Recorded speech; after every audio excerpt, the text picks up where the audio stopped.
The budget bill for next year, which was originally up for a parliamentary vote on this legal deadline for approval, has been put on hold amid political wrangling over last week's unilateral budget cut by the opposition bloc. The government comes up with a host of measures to ease the burden on small merchants, which includes lowering delivery app fees, as announced during the president's policy discussion today with the people. Ukrainian President Volodymyr Zelensky says North Korean troops deployed in western Russia have been killed in action.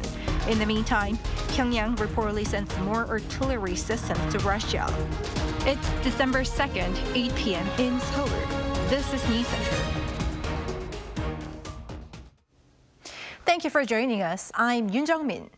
We start at the Parliament, where the vote on next year's budget bill has been postponed as lawmakers across the aisle lock horns over its size. Our correspondent Lee Si-hoo has the details. Hours before the plenary session scheduled for Monday, where the year 2025 budget was originally expected to be introduced, National Assembly Speaker Woo Won-sik announced the postponement of the budget review as the rival parties continue to dispute the details. In an urgent conference, Woo said he is holding off until the budget can sufficiently instill hope in the financially vulnerable people in the country. The National Assembly holds the responsibility to set the budget so it can stabilize people's livelihoods and the economy, which is as important as following the legal deadline. He's urging for speedy negotiations between the rival lawmakers as they struggle to meet halfway. I make a stern request to the rival parties. We must pass the budget by December 10th, the day our regular session ends. Throughout the budget-making process that began over a month ago, the ruling party has been insisting on full parliamentary support for the government-proposed budget of over 677.4 trillion Korean won. But the National Assembly's opposition-controlled Budget Review Committee has reduced the budget by over 4 trillion won, unilaterally at 673.3 trillion Korean won.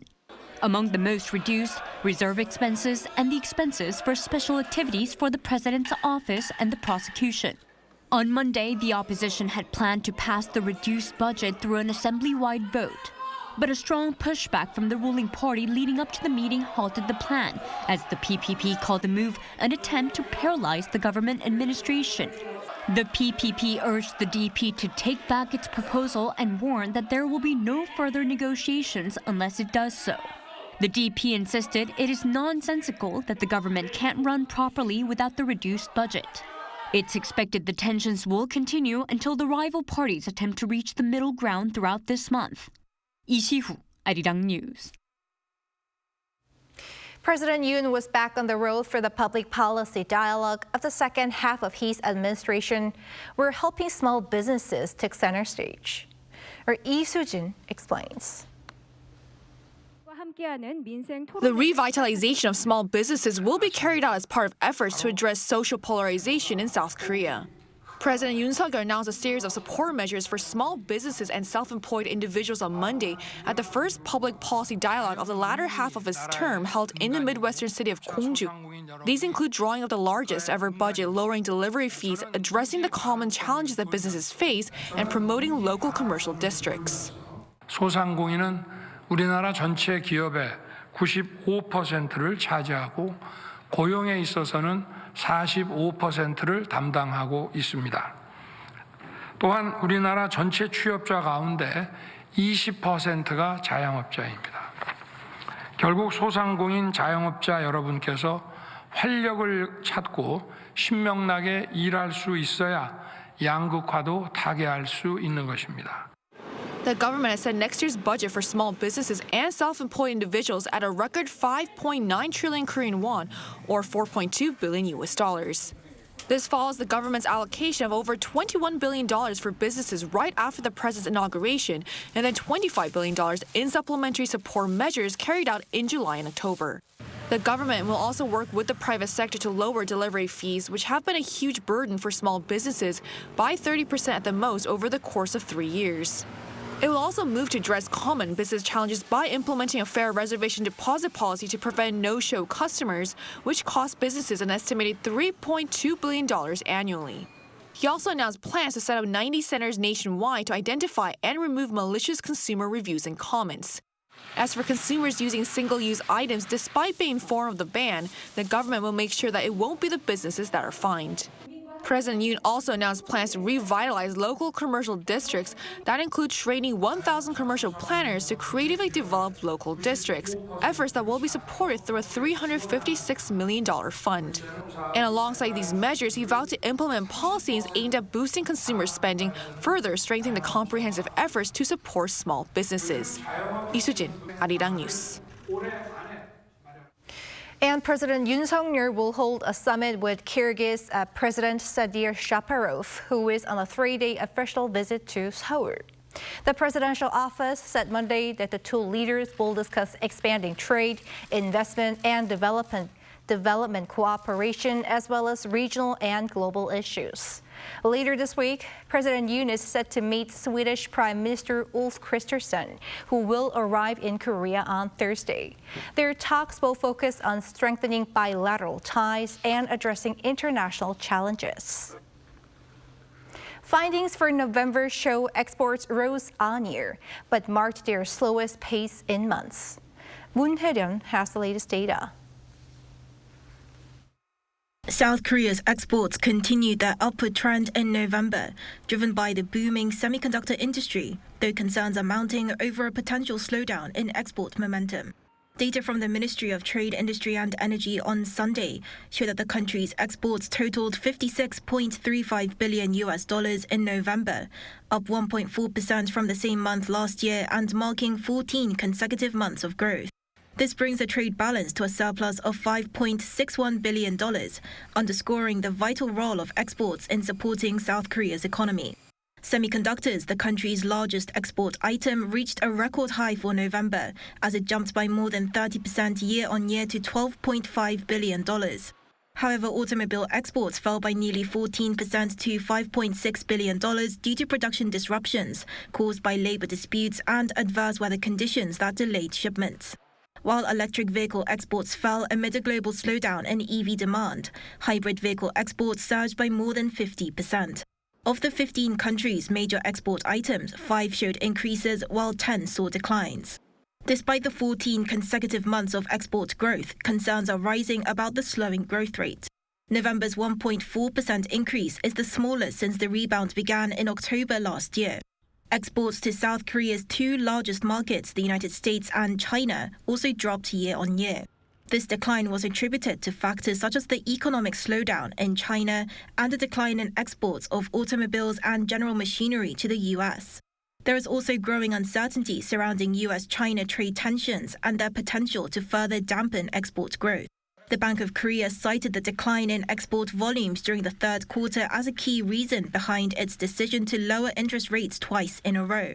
The central bank also noted that while global AI investment could support export growth, challenges such as China's increasing self-sufficiency and technological competitiveness, as well as U.S. protectionist policies, could hinder progress. Moon Hye-ryun, Arirang News. Efforts continue to help Korea's small towns survive and thrive.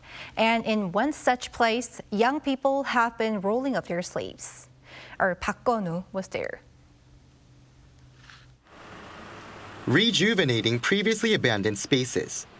Jaemincheon village, once at the epicenter of Gongju city, located in Chungcheongnam-do province, had been abandoned for many years. That's until several young people, relocated from other areas including the capital region, started revitalizing vacant houses and unused spaces with the support of the Interior Ministry. This old house was once a tailor shop but was abandoned for many years. But now, thanks to the creativity and dedication of young people who have moved into this area, it has been transformed into an inviting and cozy cafe.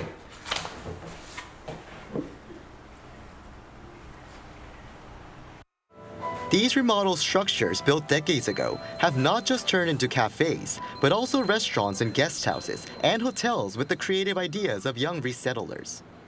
Thanks to these efforts, the total population, which includes residents and the floating population like tourists, has been rising continuously. Over 126,000 more people were added to that total population in Q2 of 2024 compared to the previous quarter. That's especially noticeable as Gongju City has been designated by the Interior Ministry as one of the 89 areas in Korea seeing a population shrink.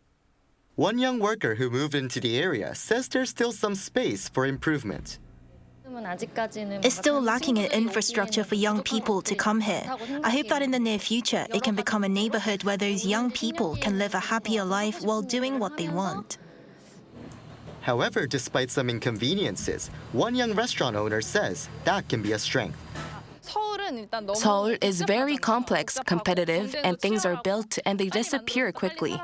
It's a much slower pace here, and I find that more attractive. Local residents are very friendly, enough to help you and give advice, which has been really encouraging. She added she wishes to keep living as a small local restaurant owner even in the future, so that she can keep introducing the beauty of Korean food to people visiting the region. Park Gon-woo, Arirang News, Gongju.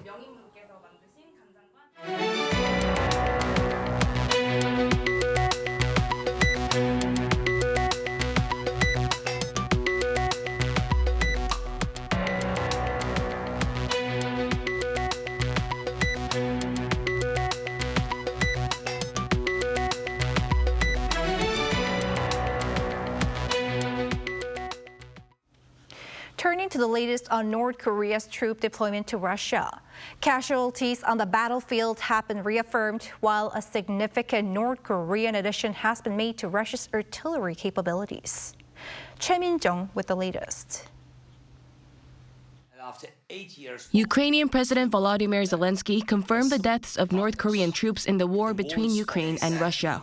In an interview with Japan's Kyodo News on Sunday, Zelensky said North Korean soldiers deployed in western Russia to fight on Moscow's side in the war have been killed.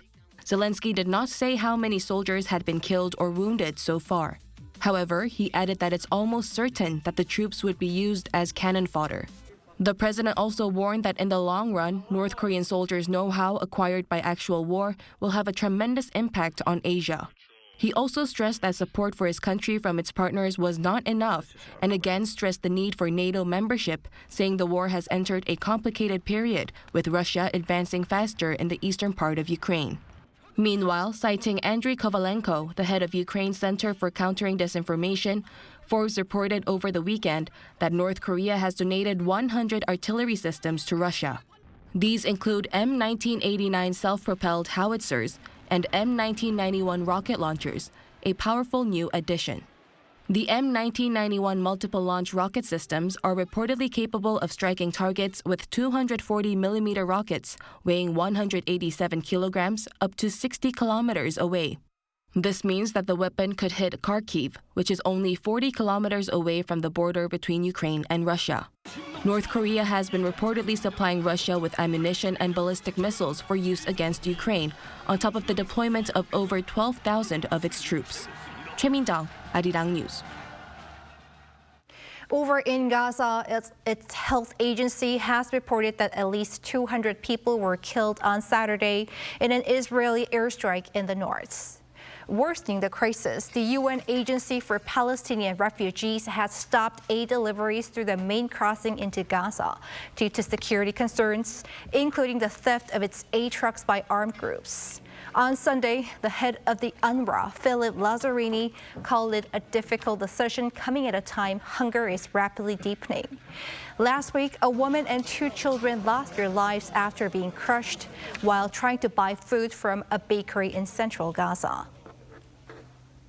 U.S. President-elect Donald Trump's latest nominations for key posts are sparking concerns of nepotism. Lee Eun-jin has the most recent names. U.S. President-elect Donald Trump has started nominations for his administration, and the latest are the father-in-laws of his daughters, which highlights his reliance on close friends and family members. On Sunday, the president-elect named billionaire Mossad Boulos to serve as his senior advisor on Arab and Middle Eastern affairs. Acknowledging Boulos's influence on Arab Americans and Muslim leaders during the election campaign, Trump also described the Lebanese-American businessman as a highly respected leader in the business world with extensive experience on the international scene, and a deal-maker and unwavering supporter of peace in the Middle East. In his announcement on Truth Social, Trump did not mention that Massad Boulos is the father-in-law of his daughter, Tiffany. This was following his announcement on Saturday that real estate developer Charles Kushner is his pick to serve as the next U.S. ambassador to France. Kushner is the father-in-law of his daughter, Ivanka. Trump called Kushner a strong advocate for the United States, whom he also pardoned in 2020 following a 2005 conviction on federal charges, including tax evasion. Also on Saturday, Trump announced his pick of former aide Kash Patel to lead the FBI. During Trump's first term, Patel advised the Director of National Intelligence and the Defense Secretary, which drew animosity from some security officials who saw him as volatile. While some Democrats have voiced concerns that the law enforcement agency would become politicized, some Republican senators support Patel, believing he would clean out the corrupted partisans running the agency. But for Patel to take the position immediately, incumbent Director Christopher Wray will either have to resign or be fired. Appointed by Trump in 2017, his 10-year term doesn't end until 2027. Donald Trump has been known to pick loyal allies, and his latest selection for critical posts shows that he will be continuing his precedent of leaning on trusted family members in his second term. But it is also raising questions about conflicts of interest and nepotism. 이은진, Arirang News. In Syria, opposition forces there have marked a dramatic advance across the northern part of the country, gaining control of Aleppo, the economic capital. Kim Bo-kyung has more. Just as a ceasefire began between Hezbollah and Israel, another conflict flared up in the Middle East, this time in Syria. On Sunday, Syrian military rushed reinforcements to the northwest of the country, and both Syrian and Russian aircraft carried out a series of strikes on insurgents who have seized the country's second-largest city of Aleppo. More than 370 people, including dozens of civilians, have so far been killed, according to the Syrian Observatory for Human Rights. Rebel groups are now pushing south toward the neighboring city of Hama, coming on the fifth day of the surprise offensive. The rebels, led by the Islamist group Hayat Tahrir al-Sham and allied factions, began the assault last Wednesday, leading Syrian forces to announce a temporary troop withdrawal on Saturday, citing the need to regroup for a counter-offensive. The fighting marks a major escalation in Syria's years-long civil war, which began with popular uprisings across the country in 2011. The conflict had mostly remained stagnated since 2020, with the rebel groups having been largely contained to a small portion of Idlib province. That is why one expert called this one of the biggest challenges President Bashar al-Assad now faces.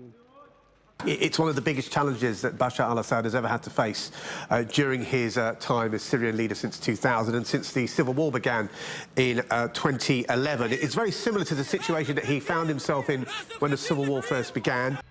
Russia and Iran, Assad's primary allies, both vowed support, with the Kremlin having condemned the rebel offensive and have called for the swift restoration of constitutional order in the region. Iran dispatched its top diplomat Abbas Araghchi, who met with the Syrian president in Damascus on Sunday, saying Tehran would firmly support him in confronting terrorist attacks. However, with Russia's attention divided by the ongoing war against Ukraine and recent Israeli airstrikes having weakened Hezbollah as a fighting force, thereby diminishing Iran's capacity to assist Syria, experts say such a loss of critical support complicates Assad's position. Kim Bo-kyung, Arirang News.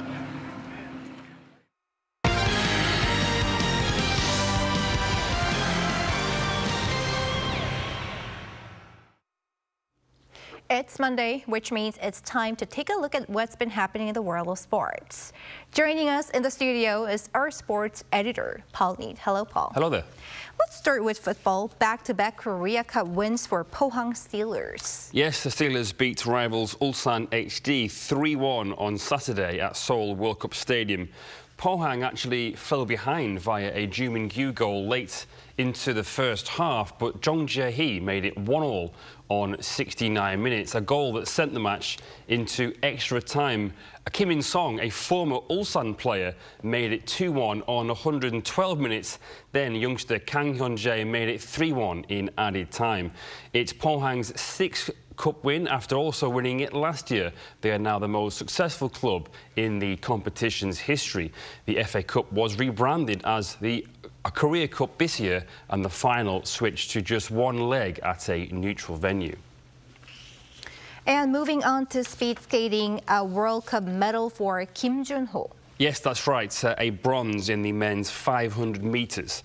South Korean speed skater Kim Jun-ho on Sunday clinched bronze in the men's 500-metre second race at the ISU Speed Skating World Cup in Beijing.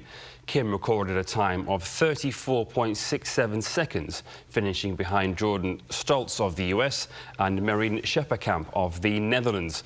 This marks Kim's first World Cup medal of the season, following a 9th place finish in the first race. In the women's event, Kim Min-son finished 9th in the 500-metre race with a time of 38.31 seconds, while Lee Na-hyun finished 15th. And moving on to baseball, the Kia Tigers fans finally got to celebrate their team's Korean series win with the players and staff. Yes, an open-top bus parade, which hasn't happened actually in 35 years. But in Gongju on Saturday, a sea of red filled Gumnam-ro as fans celebrated the Kia Tigers' historic 12th Series Championship. A victory parade brought thousands together to celebrate with the team. The players, led by manager Lee Bom-ho, rode open-top buses along a 1.2-kilometre route from Gumnam-ro to the May 18 Democracy Plaza. This was the Tigers' first parade since their days as the Haetae Tigers in 1989. Key players, including MVP Kim Sun-bin and ace Yang Hyun-jong, joined in with the festivities. Then at the plaza, the Gwangju mayor gave the team a special plaque. The celebrations then continued with 5,000 fans at the V12 Tigers Festa. Let's talk about figure skating now. Kim Chae-yeon has won the first national team selection competition for the 2025-26 season. Yes, at the KB Financial Korea Figure Skating Championships on Sunday in Uijeongbu. Kim earned a combined score of 213.51 points to secure the title. Shin Ji-ah placed in second with 203.68 points, followed by Kim Yo-sung in third. Meanwhile, Lee Hae-in, who recently returned to competition after a 3-year suspension for sexual harassment was temporarily lifted, finished 5th, but still earned a spot at February's Four Continents Championship in Seoul. This competition's results, combined with the upcoming national championships, will determine the 2025-26 national team lineup. Our sports editor, Pauline, thank you very much. Thank you.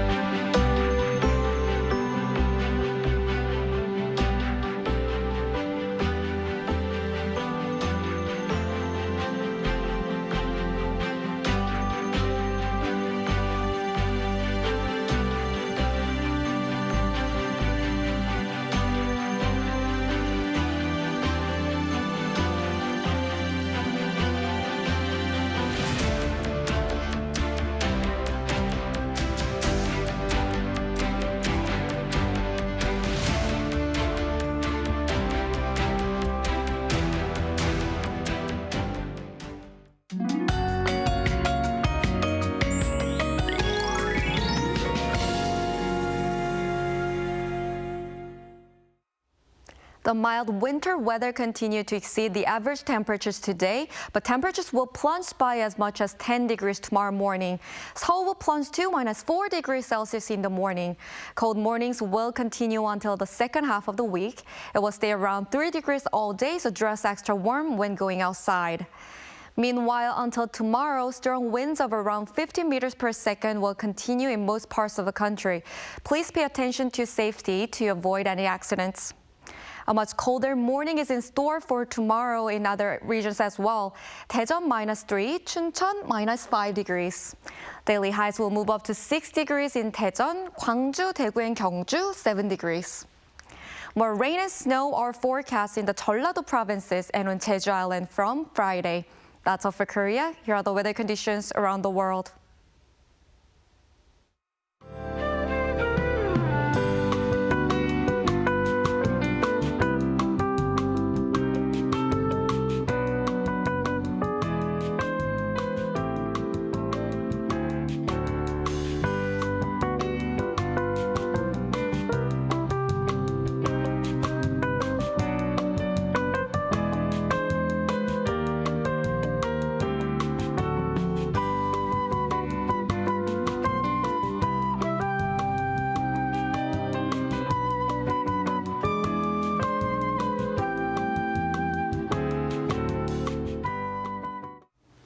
That's Newscenter for tonight. Thank you for watching. A panel session up next.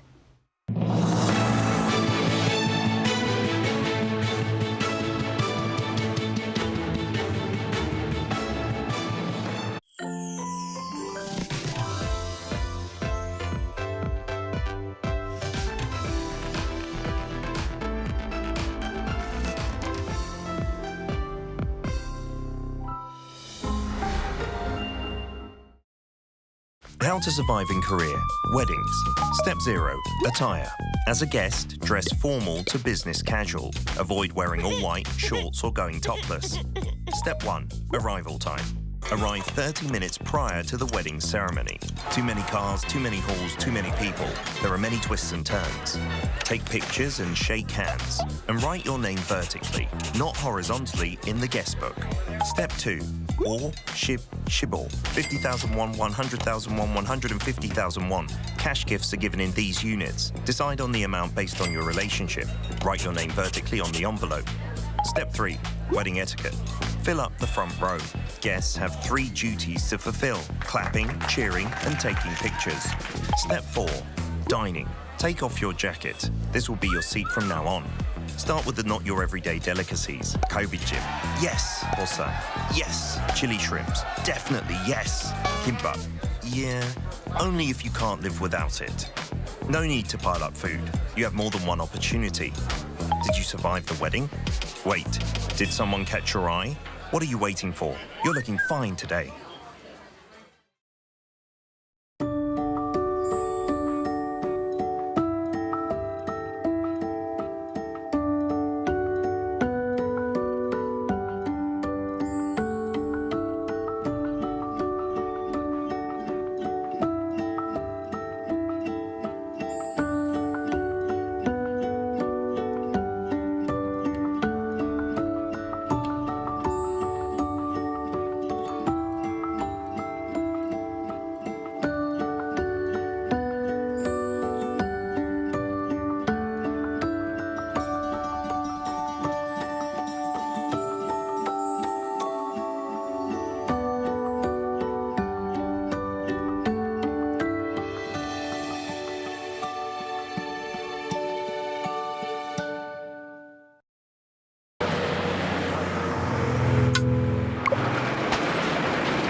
요즘 한국에선 어떻게 노는지 알려줄까? 한국에선 아이돌이 되어볼 수도 인생 번호를 찾을 수도 있지. 제일 핫한 포토 스팟은 여기.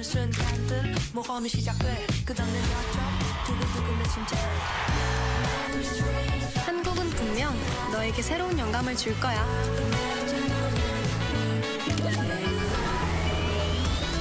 이런 한국, 와보지 않고는 모를걸? 진짜 한국에선 어떻게 먹는지 알려줄까? K-바비큐? 신김치랑 먹어야지. 치킨? 치맥 페스티벌은 처음이지? 김치? 종류만큼 먹는 법도 가지각색.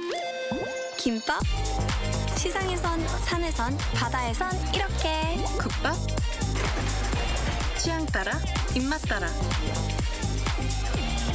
이런 한국, 와보지 않고는 모를걸?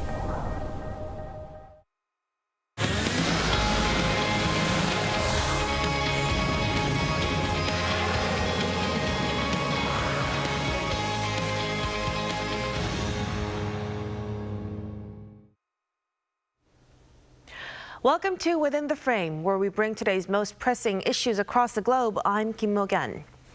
A breakthrough ceasefire between Israel and Hezbollah took effect last week after 13 months of intense clashes along the Israeli-Lebanon border.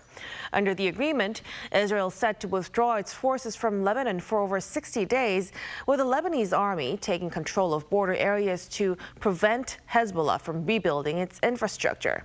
The U.S. and France have pledged to ensure full implementation of the ceasefire. But despite the deal, Israel's military confirmed airstrikes in southern Lebanon over the weekend, citing efforts to prevent ceasefire violations by Hezbollah.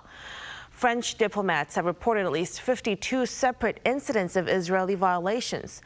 Meanwhile, Israel has escalated its offensive in Gaza, with CNN reporting at least 200 casualties on Saturday, raising concerns over the stability of the ceasefire and the broader regional situation. For a deeper look into the situation, we are joined by Robert Lawrence, assistant professor at Dongduk Women's University. Welcome to the program, Professor. Hi, thank you for having me. And Seung-Hoon Baek, researcher at the Institute of Middle East Studies. Great to have you, Dr. Baek. Likewise. Now, first, let's start with Professor Lawrence. So the ceasefire between Israel and Hezbollah was unexpectedly reached last week. What are the key factors behind the agreement after a year-long battle? And was there internal pressure on both sides? And did the U.S. pressure play a role?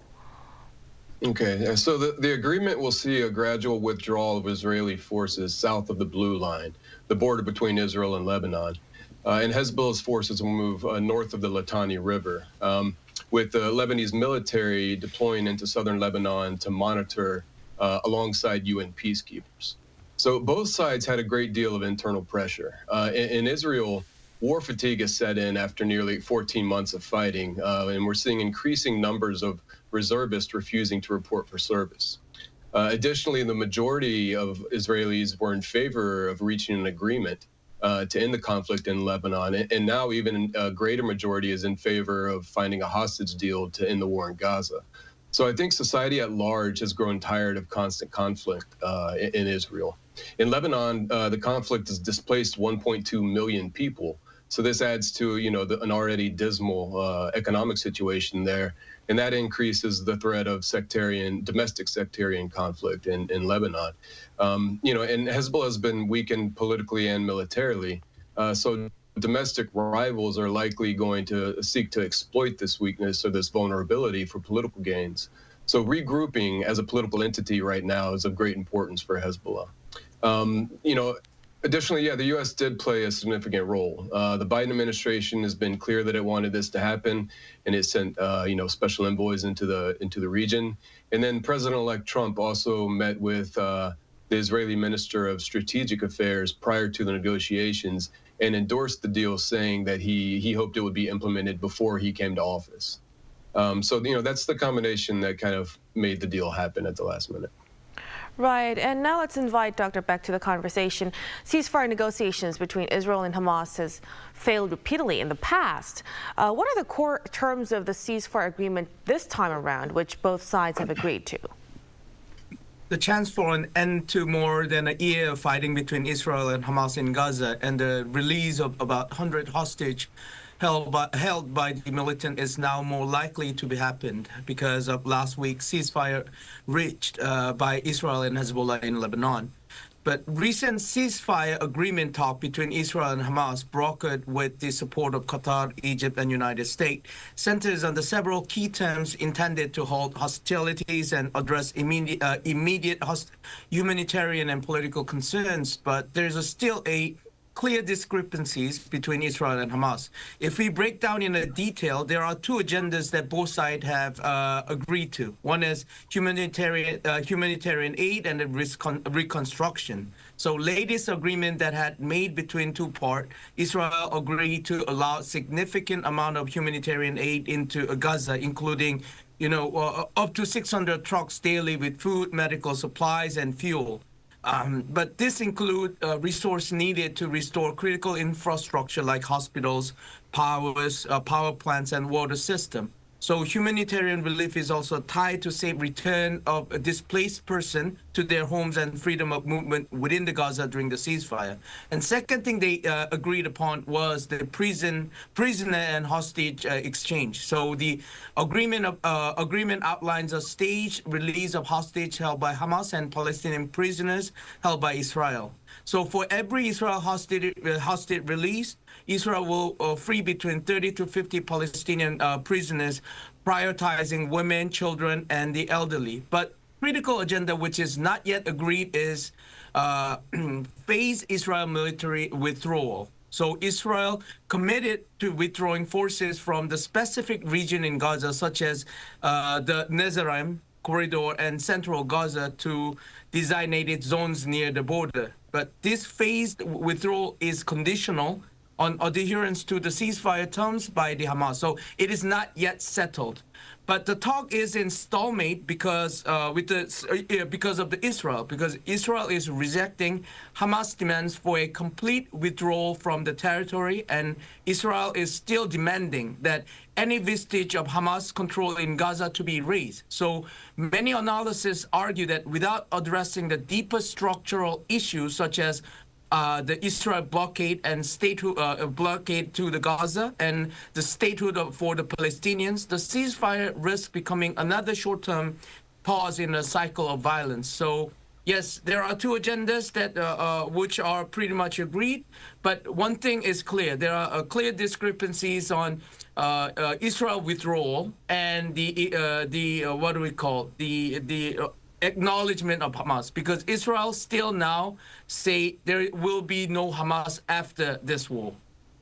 Right, and we will be touching upon Hamas as we speak in the latter part of our conversation. Now, in this agreement, Hezbollah's initial condition for Gaza ceasefire was excluded, while Israel's demand for the right to conduct military operations in Lebanon was acknowledged. And some people argue that the agreement is more favorable to Israel. Professor Lawrence, how do you assess this? I think that's probably true. I mean, I think the deal was probably better for Israel than it was for Hamas. And that's because Israel had a better hand to play in the negotiations. They were on the front foot, if you will. Hezbollah's domestic vulnerabilities that I mentioned before, along with its losses in the top tiers of its leadership and its military infrastructure, kind of forced it to prioritize reorganizing over solidarity with Hamas in their fight against Israel. So there are other axis of resistance forces that are actively fighting Israel, and Hezbollah, of course, maintains, a vast arsenal of drones, rockets, and missiles that it can deploy against Israel. But for right now, I think Hezbollah, and then by extension from Iran's point of view, it was time to kind of recalculate and ease the pressure from fighting so it can regroup. Right, and as our Dr. Beck mentioned a while ago, some people suggest that the 60-day ceasefire might just be a break before a longer conflict, just temporary. Can you elaborate on this, Dr. Beck? So many analysts remain skeptical about its durability of ceasefire deal. I mean, some suggesting it might merely serve as a temporary pause before renewed hostilities. There are four key aspects on this view. So one is underlying hostilities. The ceasefire terms demands that Hezbollah cease operation in southern Lebanon and relocate all of their personnel to north of Litani River while Israel forces withdraw from Lebanese territory. I mean, but the both sides remain highly suspicious of each other with the deeply entrenched grievance persisting. So Israel's previous actions such as targeting strike on Hezbollah's leadership and Hezbollah's continuing rhetoric against Israel policy highlights unresolved tensions. And second is strategic posturing. So Hezbollah may use this pause to regroup and rearm, while Israel is likely reassessing its strategy. So both parties might view the ceasefire as an opportunity to prepare for a potential future conflict rather than a path toward a lasting peace. And third is broader geopolitical dynamics. The ceasefire is partly tied to regional politics, including U.S. and French mediation effort and their influence on Israel and Lebanon. While international actors aim to stabilize the region, their capacity to enforce compliance remain limited. So that is another thing that we have to look. And the fourth one is lack of long-term solution. While the agreement includes measures like disarmament and monitoring by the Lebanese army and international forces, the PKO, enforcing these provisions against a well-entrenched actor like Hezbollah will be challenging. So historical precedent of short-lived truce in region suggests the structural issues driving conflict are yet to be addressed. So thus, while this ceasefire provides a much-needed reprieve, its long-term success hinges on whether both sides genuinely commit to resolving their deeper disputes, a scenario viewed with a considerable doubt by observers. So there are there are still a lot of doubts there that this peace will gonna last long. Right, so they could be preparing for another big conflict in the future. Now, following the announcement of the ceasefire with Hezbollah, there has been strong backlash within Israel. What's the mood inside Israel, and what are the reasons for this opposition, Professor Lawrence? All right, well, recent polls show that Israelis are pretty divided over the framework for the ceasefire. So 37% were in favor, 32% opposed the deal, and 31 said they didn't know. So it's pretty much divided into thirds. Those opposed to the deal are also, they have a lot of different opinions amongst themselves. So the more hardliner, I guess, faction, they want a total victory. They don't want to put the brakes on at all while they think that they have Hezbollah in a compromised situation. But they don't really explain a realistic way to accomplish that goal either, because total victory over Hezbollah is a very ambitious goal. It's not the same thing as Hamas, and that one also might be too ambitious. A lot of the opposition is actually made up of people from the northern region close to the Lebanese border. And they're, like Dr. Beck said, there's a great deal of mistrust between the two groups here.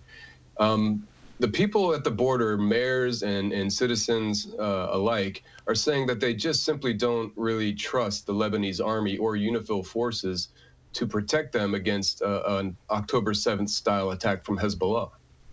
So they're arguing that there should be some sort of a buffer zone included in any type of ceasefire.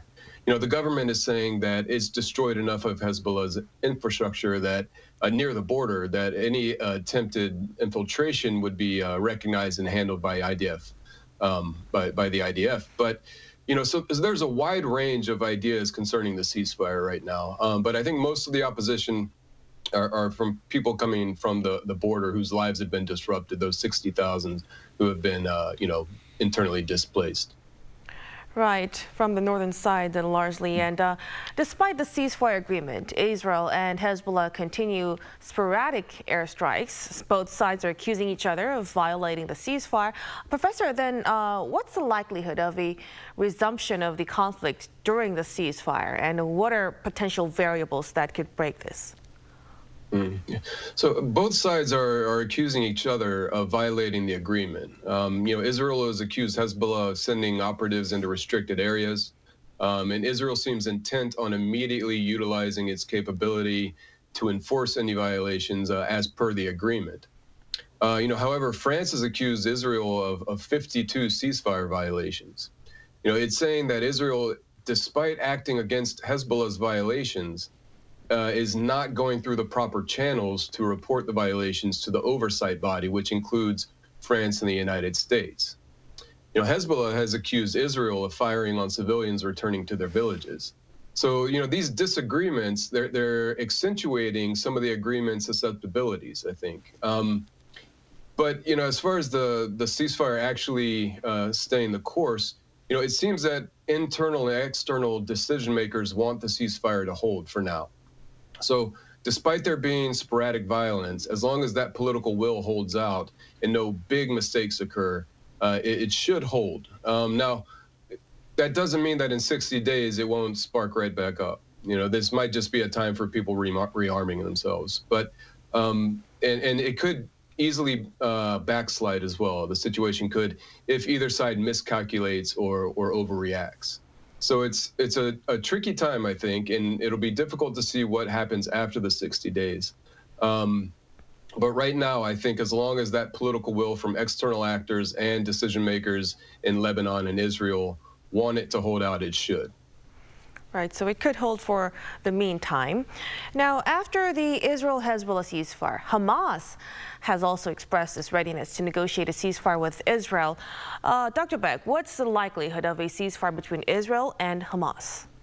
The likelihood of ceasefire between Israel and Hamas hinges on several critical factors. So one is humanitarian and tactical needs. So both parties face pressures that incentivize a pause in hostilities. So Hamas is grappling with logistical challenges and humanitarian crisis in Gaza, while Israel seeks to manage its military objective and international scrutiny. And second is negotiation challenges. So Hamas demands the ends of Israel military operation and the lifting of Gaza blockade, while Israel insists on dismantling the Hamas and ensuring no future security threats from Gaza. So these positions remain far apart, complicating the consensus.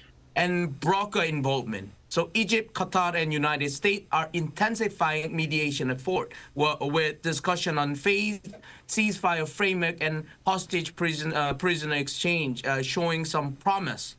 But historical patterns of this broker involvement indicate fragile truce without structural solution. So even if there are brokers like pushing, nudging both sides, if there is no firm structural solution to be made, all the deal could be a temporary. And fourth one is regional dynamics. Hamas reduced regional support due to the Hezbollah's ceasefire, and Iran's focus elsewhere might limit its leverage, but also increases its reliances on holding firm to core demands. So while optimism exists among mediators, entrenched mistrust and conflicting strategic goals suggest any ceasefire would likely be temporary without broader agreements addressing the conflict root causes.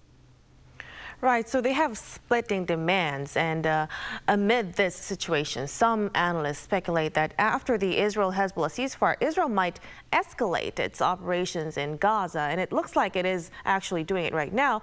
How do you see the prospects, Professor Lawrence?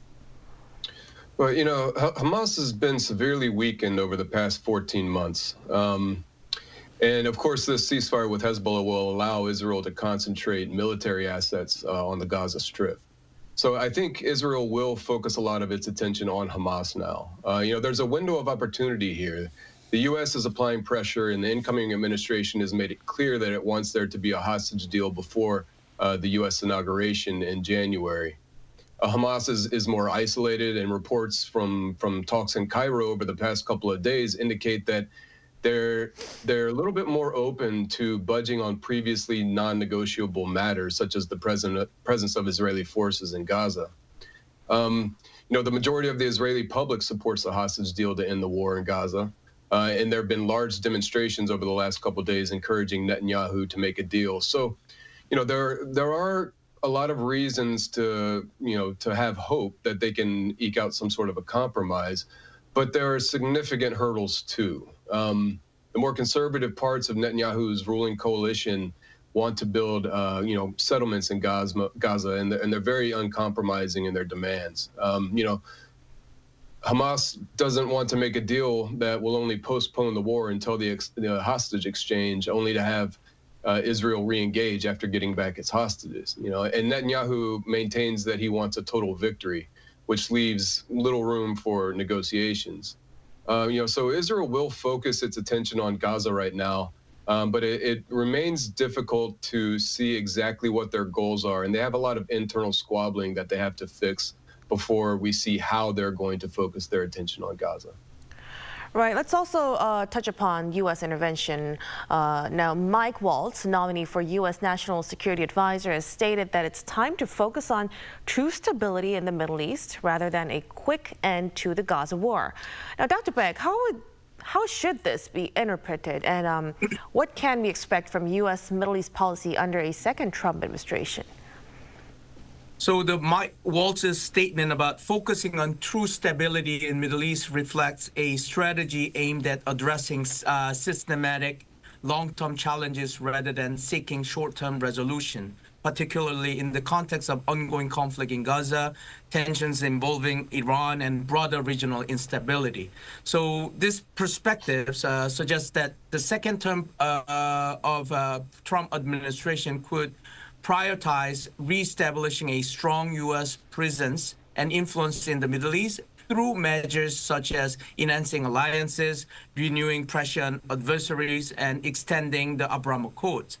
So the key elements likely to define the U.S. Middle East policy under Waltz and Trump are, one, pro-Israel and anti-Iran stance. So Waltz has emphasized a robust alignment with Israel, supporting its military campaign against Hamas and Hezbollah. So return to maximum pressure of first Trump administration on Iran, including economic sanctions and potential diplomatic isolation, is expected. Second is broader regional diplomacy. Waltz has hinted at leveraging the Abraham Accords framework to foster new normalization agreements between Israel and other Arab states. So this effort would aim to solidify an anti-Iran coalition while advancing regional cooperation. Third one is strategic deterrence. So emphasizing true stability may involve bolstering U.S. military and economic commitments to deter Iran's influences, while also addressing China's support to Tehran, such as its pursuit of Iranian oil. And fourth is reevaluating the military engagement. So Walt's background as a Green Beret suggests a pragmatic view of military intervention. So while direct military involvement might be limited, support for allies through arms sale, intelligence, and counterinsurgencies, logistical backing could increase. So while this approach may aim for long-term peace projects, it risks escalating conflict in the short term and could face resistance from international partners favoring de-escalation and negotiated solution. So that is a kind of like problem that the Trump administration will face in short term. Right. And before we let you go, Professor Lawrence, the ceasefire between Israel and Hezbollah, how do you think this would affect the broader Middle Eastern geopolitical situation? Most in the region applauded the ceasefire. Unlike what was seen after the 2006 Israel-Hezbollah war, when Israel took heavy losses and weren't able to significantly weaken Hezbollah, this time Hezbollah is coming out of the conflict having sustained serious damage. Their forces are weakened, which changes regional dynamics regarding Iran's regional ambitions. So while Iran's support of the ceasefire indicates that, for the time being anyway, the threat of escalation between Israel and Iran into direct kinetic warfare has decreased, it also indicates difficulties for Iran's regional strategy, and we're seeing this play out in Syria right now. So, while regional Sunni leaders have harshly criticized the carnage in Gaza, those same leaders are likely fine with Iran's most powerful proxy force taking a net defeat. And this might further entice in time the expansion of the Abraham Accords, especially Saudi-Israeli rapprochement. Provided a solution for Palestinian statehood is included, and those leaders being able to convince their people of such a deal's worth, actually.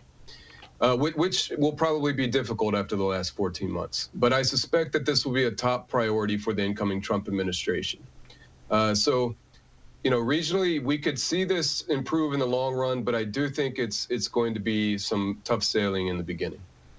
Right, so we'll have to wait and see how the situation unfolds. Gentlemen, we'll have to leave our discussion right here. Many thanks again to Professor Lawrence and Dr. Beck for sharing your expertise tonight. We appreciate it. My pleasure. Thank you for having me. And that'll be all from us for Within the Frame. Be sure to tune in next time as we continue to explore the stories that matter. Until then, stay informed and engaged.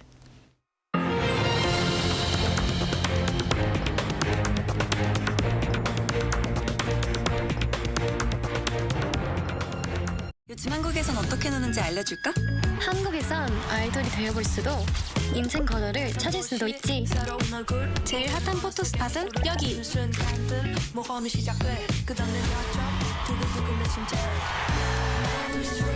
한국은 분명 너에게 새로운 영감을 줄 거야.